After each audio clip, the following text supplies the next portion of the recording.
Alright everybody, what is up? It's Flix, welcome back. In today's video guys, we're going to be talking about Apex Legends Season 10 patch notes. So if you guys enjoyed the video, make sure you guys drop me one wee like. I'd be greatly appreciate it. Make sure you guys also subscribe and turn on your post notifications to stay up to date with all your latest Apex news.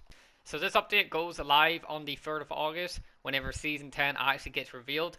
A lot of the patch notes aren't actually revealed for Season 10, but whenever they do, I will probably make either a separate video or I probably will just add the patch notes into the description or in the comments. So make sure you guys stay tuned to that. So to start things off, we are getting a brand new legend called Seer, and he is the 18th playable character within the Apex universe. His ability kit makes him more of a tracker, kind of like Bloodhound, than the more scout-like Pathfinder, Crypto, and Valkyrie. He is geared towards hunting down enemy squads in close quarters. His passive ability is a heart seeker. While aiming down sight, Seer can hear the heartbeat of nearby legends, helping him discover their location. Tactical ability, focus of attention. Seer releases several mid-drones, and after a delay, they mark all enemies in front of him. Their use of healing items / revives and revealing their locations and health to Seer and his allies for 8 seconds. His ultimate ability, he throws out his heart chamber, which releases hundreds of mini drones that quickly form a dome or sphere. Enemies that move quickly or fire their weapons in that sphere are marked, revealing their locations and footsteps to Seer and his allies. Enemies can destroy the heartbeat chamber by shooting and destroying it in a smaller manner to stop Crypto and Horizon ultimate ability. So pretty much they're probably going to be little one wee mini drone probably somewhere, or it's in the air on the ground. You shoot it kind of way like Crypto's drone, and then that is it, destroyed. So apart from that, we are also getting a lot more with less patch. There's going to be a lot of buffs and a lot of nerfs, as we probably were figuring. Caustics getting a buff. He is, instead of 5 ticks of damage per second, Caustics gas will now increase in damage every other second. So 5, 5, 6, 6, 7, 7, etc. So his gas will increase in damage the longer you stay in it by the looks of things. I don't know if 7 is the highest number, but I'm assuming it's just going to keep getting increased the longer you stay in it. The gas cloud created from Caustics knocks gas grenade dissipates for 5 seconds sooner. Enemies will get an audible and visual indication when Death Totem's death protection is about to end, letting them know that Revenant and his allies are about to be vulnerable, which is always really awesome because it's very hard to go up against people that are using the Death Totem and you don't really know how much time they've got left before the thing goes away. So that's very, very good. I like that. Horizon gets a buff. Ability to maneuver while in the air, or her gravity lift is adjusted to be closer to how it was in Season 7. Prior to her nerfs and following season, it's not a total revert though. So a lot of people who love playing Horizon are going to be pretty happy with that. Fuse gets a buff. His knuckle cluster will last twice as long, allowing him to nut areas for longer. And enemies caught in the mother load will be highlighted even if they are in a building or behind a wall, making it easier for Fuse and his allies to plan their follow-up attack. I still think they should add the mother load. They should add like fire in the middle of it as well. Like have a lot of like X's going across, because even though if you're standing in this middle of the fire, you're not really taking any damage. Yes, you become vulnerable, but because you can't actually see through the fire, it blocks a lot of your visibility. Plus, you get burnt by your own fire, so you can't really do much. So I do think they should buff his ultimate a lot more. But so far, that's pretty good. Like I like to see Fuse getting buff. I really like him. I like his dialogue. I like his character, but he's just very, very weak. So the Battle Royale map changes. World Age is going to be getting a lot of changes here. So that is going to be awesome. So everything we know with the new updated World's Edge map is Refinery has been wiped out and replaced with a much bigger POI called Climate. We got these little elevator things called Gondolas. I'm not too sure how you pronounce that. These will move you and your squad safely across the lava at 2 new POIs, Climate and Lava. So that's pretty cool. Some of these words I actually can't even pronounce, so I do apologize.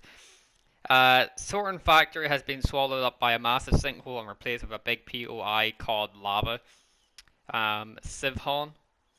But yeah, so far the World Age map is going back to the blue skies. It's going back to the bright colors. So a lot of people are going to be pretty happy with that. And apart from that, that is everything for World's Age. I will have those, linked into the description down below because I couldn't really pronounce half of those words, so I do apologize. Arena map changes is Hillside, Dome, and Oasis or Oasis. So those are the new maps. Those are on Olympus, Kings Canyon, and World's Edge. New weapon is the Rampage LMG, as you guys probably already aware. So that's pretty damn cool. They're also having weapons and hop-up changes. So at the start of the Season 10, the Prowler will rotate out of care packages and once again become a ground loot weapon. If you guys don't know what the Prowler is, it was an SMG back when Apex first came out and it got into a care package because apparently it was very, very overpowered. But yeah, that's nice to see if it's still going to be the same like it originally was. However, the gun will only have burst fire mode. You won't be able to switch it back to automatic fire. So there is the downside, I guess, but free round burst is still really, really good. In its place, both the Spitfire and Alternator are rotating into care packages. In care packages, the Spitfire will revert to its pre-nerfed state, and the Alternator will automatically come equipped with the Disruptor rounds and a dangerous hop-up that was added to Apex Legends in Season 2, and then immediately removed in Season 3 for how powerful it was. Disruptor rounds amplify damage against shields, shredding through even the strongest body armor in moments. Because of these care package adjustments in arenas, you'll be able to buy the Prowler and no longer to be able to purchase the Alternator or Spitfire. In terms of hop-ups, both the Annual Receiver and Quick Draw will be removed from the game at the start of Emergence. The traits of the Quick Draw will be automatically implemented into pistols, though to a lesser degree. In their place, Apex Legends is getting a brand new hop-up, Boosted Loader. This hop-up goes on the Hemlock and the Wingman, changing the gun so that they reload faster and get bonus ammo if reloaded at the right time. Similar to Deadeye's Tempo, it's a timing-based hop-up. Emergence, it will also change the L-Star. The LMG will now also take barrel stabilizers and extended energy magazines. Higher level energy mags will increase the time it takes for the L-Star to overheat and will cause it to cool faster when it does. And speaking of speed, the rate of fire for the EVA 8 when it has shotgun bolts equipped is being nerfed. Additionally, reload speed will no longer be tied to extended magazines starting in Season 10. Instead, the trait will now be tied to standard stocks and sniping stocks. And speaking of sniper stocks, marksman rifles will now start taking sniper stocks in Season 10 as opposed to standard stocks. So that's a lot of information to take in there. I'm assuming a lot of people are going to be pretty happy about the Alternator and Spitfire because they are like the most overpowered weapons in the game. So probably a lot of people are going to be really, really happy with that. And also the L-Star is getting a buff. So the L-Star is a very underrated weapon. It's not really the greatest weapon in the whole entire game, I'm not going to lie, so it's good to see that it's getting a wee bit of love there. Also, we're getting a new playlist in arenas, which is going to be ranked. Ranked arenas has come to Apex Legends in Season 10. Similar to ranked trios, and ranked arenas will exist as wholly separate playlists. When Season 10 starts, you'll have to play 10 ranked arena matches to figure out, what rank you're going to get. So we're getting also 2 brand new legendary skins, which is Valkyrie and Horizon, plus we're getting a new weapon skin for the Volt SMG. But apart from that, guys, that is literally everything that I'm aware of with the patch notes. Whenever a lot of the newer patch notes comes out closer towards the time, I'll let you guys fully aware on what is going on. I'll either leave it in the comments down below, or I'll just leave a link, or I might have it all typed out in the description down below. But anyway, thank you guys for watching. If you have reached this far, subscribe, leave a like, and I'll hopefully catch you guys all in the next one. Peace out.